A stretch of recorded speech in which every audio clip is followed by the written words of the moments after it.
on their own, each is a powerhouse, actually. Together, that makes them a power couple. And then what puts them over the edge is their son is Gauravani Prabhu. So that makes them a power family. They've both done so much for Srila Prabhupada and for ISKCON and for all of us, paving the way so that we can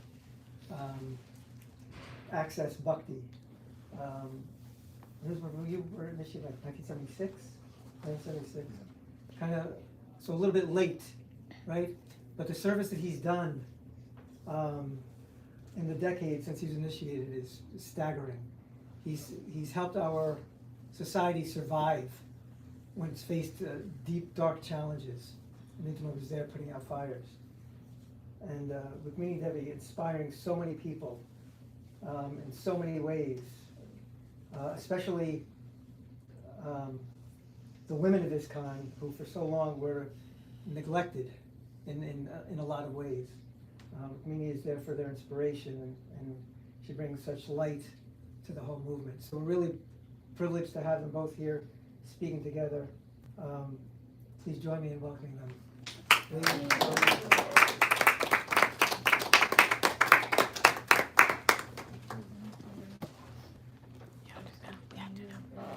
One thing you didn't mention, I was late, 1976 initiated, but Rukmini was initiated in 1968. So she was actually here when Prabhupada was here, right? She's going to tell some actual stories. You were actually got second initiation up the street at the bar? Yeah, At the bar. Gray Mare. The Gray Mare, yes. I just wanted, does everybody know that it was Yadunath's birthday the other day? Yeah. Oh, everybody knows we leave the whole thing is done. April Fool's Day, isn't that hilarious? Just so funny. So we're both going to share some thoughts, and we have a short video. We wanted to share parts of it for about 4 minutes. I'll explain that in a bit. So first I want to thank everybody for being here and for inviting us to be here. We're actually on our way to Boston, where this film was made, in the same room. Actually, there's an event on Friday where Professor Frank Clooney is having a dialogue with Radhanath Swami about bhakti. So we're heading up there. So we stopped here on the way. It worked out very well. And we were specifically asked, I guess as you're doing every Wednesday, talk about the historical importance of this place. So just wanted to share a few thoughts. I'll go first. Generally ladies go first, but we thought better Rukmini comes later because that we have a grand finale. So that was our plan. So I was thinking about a little bit on the way up here. I like to visit historical places. I read a lot of historical books. I go to museums and go through the bookshops, and I've been to Lincoln's home in Springfield, Missouri, right? Missouri, I think? No, Illinois. And then I've been to Rome, and we go to Europe and we visit the old cathedrals, and DC is full of the monuments, and you go and you see where they took Lincoln across the street where he passed away, and I like historical places. We know, most of us know, some of us are maybe a little bit new, actually, we are sitting in a historical place that is of the same caliber. Now, if you say that to most people, they're going to think that's nice we have that sentiment. We'll talk about that like in a couple minutes. But it's a very humble place. It's been fixed up very nicely. I was learning before the ceiling panels are the same as they were. The dais where Prabhupada's sitting is a replica of that. Some of the paintings are original paintings, some of them are duplicates of what was the replicas of what was here before. So it's very, very authentic experience for all of us, and of course hearing Prabhupada chant the recording from what he was chanting here. So it's a humble, beautifully reimagined, recreated place, but also we should keep in mind that many of the world's great historical places are also very, very humble places. You go there and you may think, well, there's going to be something really phenomenal in terms of the size, of the grandeur, and then you realize, oh, actually that tradition or that history or that culture started in a very small place. The same way the Hare Krishna movement in the West started in a very, very small place. But this is the place, if we stop and think about it for a bit, this is the place, this was the very first temple. in the whole world. And we can't even count. We're not sure how many temples there are. It's around 1,000 communities, but then there's a whole question. There's so many now. How do you define a temple? What's a temple? What's a center? What's a preaching center? Which one has deities? Which deities are, you know, it's like, it's so big. It's become complicated. So that in itself, this is not a complicated place, but it all started from here. This is the first temple. So this is the place where ISKCON was incorporated. This is the place where the one lawyer probably said, okay, Mr. Goldsmith, I believe, I think so. said, you can talk now. So the one man, and thank you for wearing a tie tonight to help us reimagine that. Are you a lawyer? He's a lawyer. Fantastic. This is really authentic. Did you bring the documents for us to sign? I actually have a copy in my office. Okay, you should have brought it. Should have brought it. We would have re-signed it tonight. But that's Prabhupada gave his talk and then said, okay, Mr. Goldsmith, you have the floor. And he stood up and signed everybody up. And ISKCON started. And it's described. A lot of people are thinking we're kind of humoring the Swami. I mean, we don't. I mean, the International Society for Krishna Consciousness, etc. So ISKCON started here. The first temple started here. The first classes were here. These days, everybody likes to go online and listen. There's hundreds, maybe thousands of classes a week connected with ISKCON around the world. You can choose whichever one you want. The first ones were here, and the founder chariot was here for that, for all of that. The first initiations were here. So the first disciples came from here. We know there's so many disciples around the world. The first Harinam came from here. Everything came from here. If you see pictures of the Mayapur temple, this big, gorgeous, huge temple soon to be opened, we should all think it started here. This is the root. When you think about all of the prasadam distribution going on around the world, it started here. If you're ever feeling a little nostalgic and you're in a grocery store, because these days they have to like get old people in the mood to spend all the money, and you hear "My Sweet Lord" in the grocery store, you can think, I know where that started, because it started here. Probably, of course, didn't meet George Harrison here, but from here the movement grew, and all of those different things, all those wonderful things happened. I was just rereading Shyamasundar Prabhu's book. Doesn't talk as much about here because he was San Francisco based, but I was just reading the section where there was a production of the Hair musical in San Francisco, and they went at Harinam outside because they were the real thing that they were talking about. So if you ever see that makes its rounds again in New York, it's like it started here, at least the lyrics where they're chanting the Hare Krishna mantra. So it all started here. This is really a very, very significant place. And so we may say, and certainly I would say it's very, very important, but somebody may think, maybe somebody wanders in, it's like, isn't that quaint? This little humble storefront, and it's their place, and it's kind of special. It's kind of like, you meet a couple sometimes, and like, yeah, our first kiss was on that bench. Nobody else knows. The pigeons poop on the bench. It's like nobody cares about that bench, but in their mind, that's a really special bench. It's not like that. There's a lot of storefront religions around the city and around the world. Most of them are going to last for a short time and go away. From this storefront religion, a lot of things happen and are continuing to happen. But somebody might say, well, yeah, because, you're like, we're both disciples, or all of us were followers, appreciators, to some degree or the other, of Prabhupada's contributions, of what happened with ISKCON. When you go someplace else, you go to DC, and, you can meet somebody who's the curator for a museum, and they'll talk about a particular painting and how important it is, and we all think, well, isn't it cute how he or she thinks it's so important? Isn't that really wonderful? Well, the fact is, we're in a place that actually is that important, and it's that wonderful, and the world's just starting to figure out. But it's not just because we believe, because we're followers. So to add testimony to that, we have a short video. Let me explain what the background is here. First of all, it's from YouTube, which means if I have to jump up and turn off a really gross commercial every now and then, it's not my fault. It's not recorded that way. It's just, you all know how things work. So let me do this.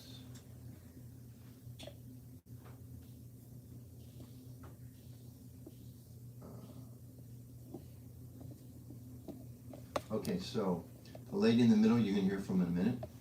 This is recording from Harvard Divinity School. We had a anniversary there. This gentleman on the left is Shana Kirmani, who passed away a couple years ago. He met Prabhupada at Harvard University. He was a student. I can't remember if I queued up that part of it. You should tell that story. And he was walking down the hall.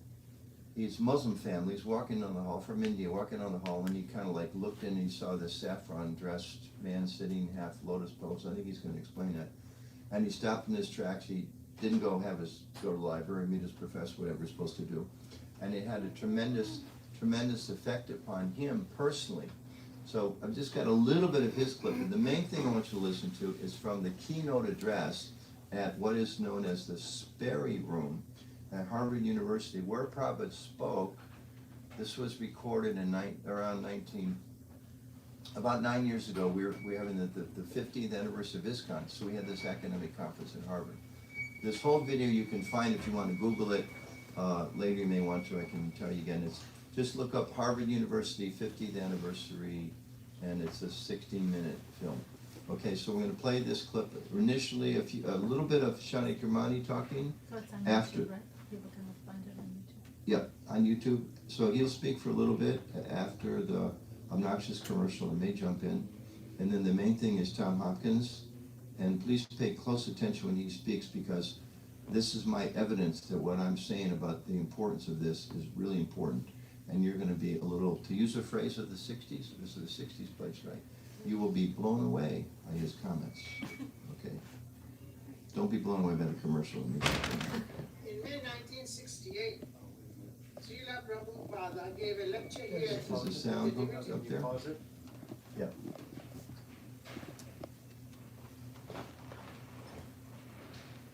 So we have a video, but not the sound yet, right?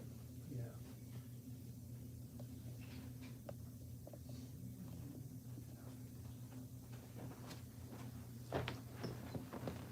So he is a professor, was a, School in this very room. In this very room, I was here.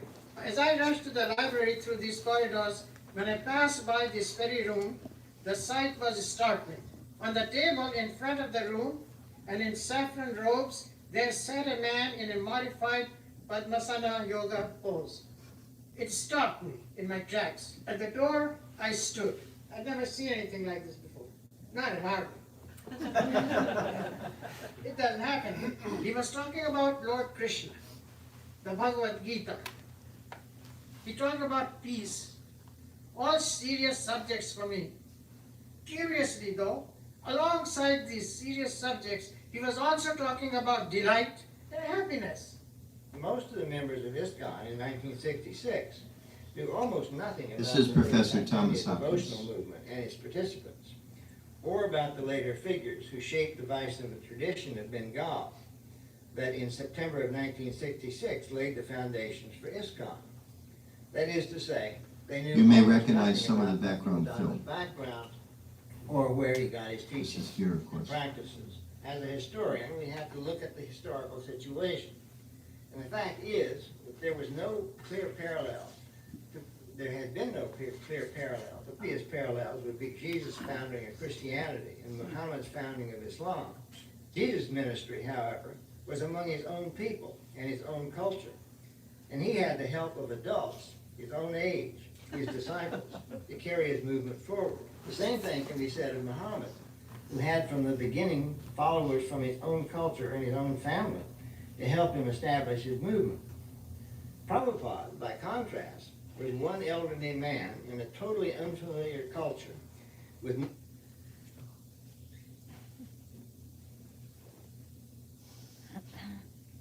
We use our phone connection? It is connected. Buffering. We want you to soak in what you've heard so far.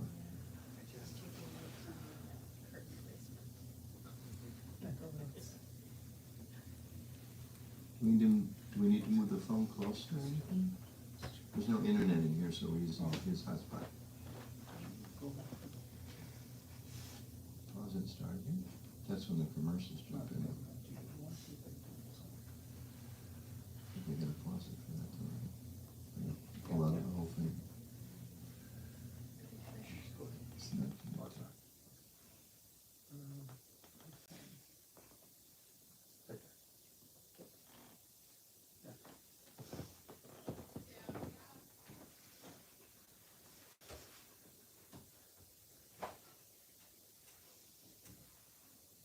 Still not. Just try clicking that red dot once, it just restarts, yeah, sometimes it. Mm-mm. It's You can hit the play button is Play button. In a totally unfamiliar culture, with no one else from that culture to support him, and a group of followers initially at benchmark 0. Moreover, unlike many earlier missionaries from Hindu India, he was determined to establish not just an outpost of Hindu devotion to Krishna, but an outpost of Indian Bengali culture as well. He wanted to carry a whole cultural tradition across a huge cultural separation, and he set out to do it himself. He thus not only taught his followers how to practice devotion to Krishna, the Gaudiya Vaishnava way, he also taught them how to cook, how to dress, how to conduct themselves by doing these things. And of course he taught them Sanskrit, he taught them texts, and he taught them how to teach all of these things to others.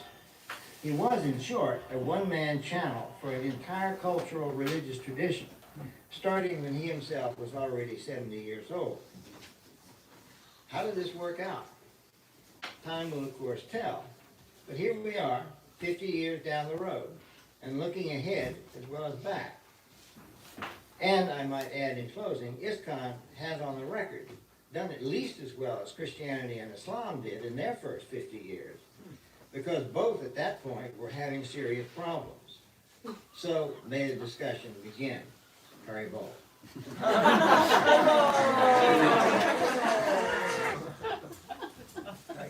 So you can see the room. This is from, I mentioned this very room at Harvard University, same place where they're having this dialogue on Friday, and just across the street from the Harvard Center, Harvard Center for the World The study of world religion. Center for the Study of World Religions at Harvard.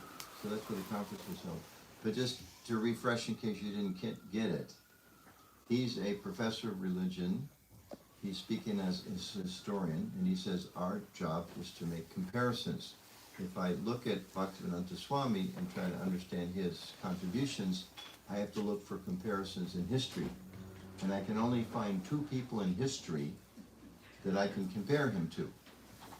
Jesus and Muhammad. Now again, I didn't say it, he said it.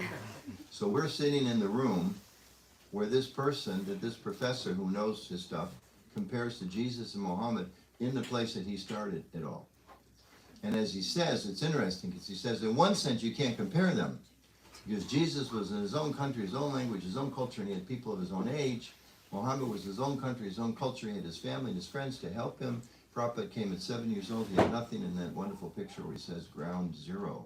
In the sense of, it was really ground zero, what he started here. So in that sense, when we enter this very sacred space, it's important for us to keep in mind that it is actually that significant. And of course, it's going to be a few years before everybody catches on. There's a lot of people catch on. You know, you can't, every time I ever come here, there's 50 people outside taking pictures, you know, in front of the place and all of that. But not so many people have caught on. But gradually over time, more and more people will understand the historic significance of this place. So the fact that we're all able to come here, that you're all able to come here, we shouldn't think it's just an ordinary experience. I know I mentioned in the beginning, I like history. When I was in Springfield, Illinois a few years ago and I was taking the tour, I was making sure I hung back. So when the lady said things like, the only piece of furniture in here that Lincoln actually had was that cabinet. So I would wait till everybody left and then I would go and touch the cabinet. So that's Lincoln, that's whatever, a few, 150 years ago, right? And he had a very significant impact on history, and in terms of most Americans are concerned, very important person. Prabhupada, comparing to Jesus, you think about the contribution Jesus has made around the world, the contribution of Muhammad around the world. I mean, those are, the whole earth looks upon them as being two, perhaps, most influential people in the world, and a professor of religion at Harvard University, in front of Harvard professors and Harvard students, putting his own scholarship on the line, is saying, actually, Bhaktivedanta Swami can only be compared to those two people in history, and in some ways, his contributions are even beyond what they achieved. And then he goes on and looks into the future. He says, here we are at ISKCON looking 50 years back. This was the occasion of the 50th anniversary. He said, certainly there's challenges for ISKCON, but as a historian, the challenges that Christianity was facing and Islam was facing, the followers of Jesus, followers of Muhammad, were very great. And ISKCON's got a few bumps in the road, but comparatively, a lot's really been achieved. So you can look this up online. Again, let's look on YouTube, Harvard University, 15th anniversary. There's a little 3-minute clip. ISKCON Desire did come like a news story about it. That's different. This is the original 15-minute film. The whole film is fantastic. This is just one clip. So keep that in mind. Every time you open that door and think Prabhupada touched that door, Prabhupada walked in this room, Prabhupada said, and he ascended the room, Prabhupada chanted Hare Krishna. And from here, you see a picture of Mayapur, it started here. You see a picture of devotees chanting in London, it started here. You see a picture of devotees distributing food in South America, it started here. It all started here. Very, very, very special place. And now I'll turn it over to one of the people who was here. Hare Krishna.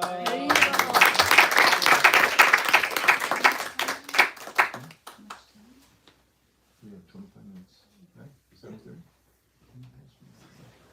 Should I turn this off? Yes.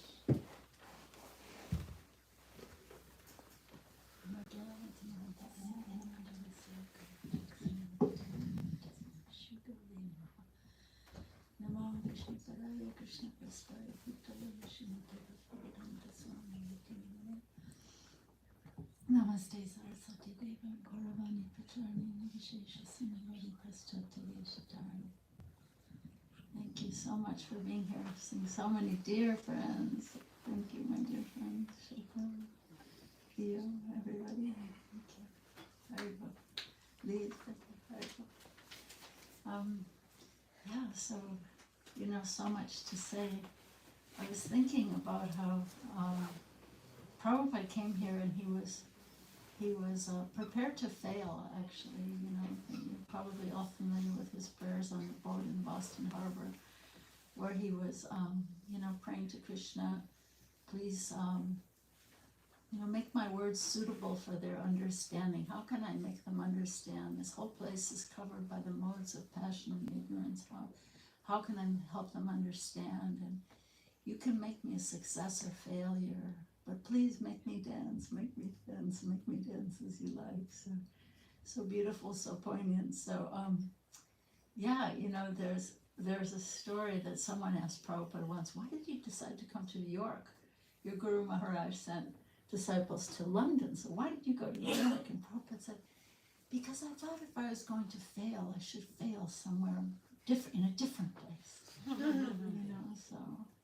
And there's also, there's another backstory that I think is really interesting to tell. When Prabhupada was in Vrindavan, and finally, he didn't want to come here empty-handed. So that's a beautiful thing also. I keep thinking, I'm looking at Theo and I'm remembering the t-shirt he designed, which I have at home. And this t-shirt where he's got Prabhupada walking, and everywhere he puts his foot, there's flowers growing. It's really, you must get one of these t-shirts and wear it everywhere in New York. Anyway, so I was just remembering this one story. So Prabhupada didn't want to come here empty-handed. And so he waited for these 3 volumes of the first canto, 3 volumes to be published. And when we look at them, talk about quaint, we think, oh God, so quaint, so many mistakes. But it's really quite poignant to actually be able to touch one of those original 3 volumes. And we never even really think, he had no money, paper was restricted, how did he even print those volumes at that time in India in the 50s? And he was starving, really, He would go to the printer and the printer would say, Swamiji, have you had any breakfast? And he was just using every paisa, he had for printing. Anyway, so he finally got these 3 volumes, and he was in this little circle of sadhus in Vrindavan, and some of them were really quite sectarian-minded. They were really not approving of him. The rule is that sannyasis should not cross the ocean. Why? Because probably they'll just fall into nonsense. Most ordinary people, if they go out of India, away from Indian culture, they'll just get all, bamboozled and bewildered. So really for good reason. But such people are not Prabhupada was not on that level. So anyway, they were very much against, some of them, not all of them, but some of them were very much against his mission. And so it's a really sweet story. So he has his three volumes, and he says, these books are going to America. So please bless them.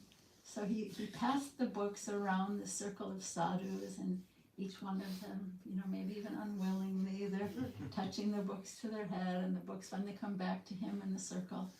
And then he said, now someone has to carry them. So please bless me. So I think it's such a sweet story because he kind of tricked them. The way he tricked us, I think, So I love that story. So yeah, he was prepared to fail. And it's really quite miraculous. I mean, when you think at 70 years old, we're like 70, over 70, and I think, I just don't even know if I want to walk across the street. Go to New York without a phone, without a credit card, without any money. No, it's inconceivable. So, yeah, I always think that he really felt I always feel like he heard our cries, and he felt our pain. All the way over there in Vrindavan in India, that he could just. Because he was exemplifying that verse from Bhagavad Gita. What is it? Is it 6th chapter? Atma Pamyena. That a self-realized soul feels other people's pain to be just like their own. So, I really always felt like he always felt our pain, and came here feeling our pain. And I was hearing something, I don't know if any of you have been listening to the Bhagavata podcasts on YouTube. There have been 4 of them so far. So the Oxford Center for Hindu Studies is doing a series now called the Bhagavata podcasts. And they're having scholars who are also bhakti practitioners talk about one chapter of the Srimad Bhagavatam in each session, 1-hour session.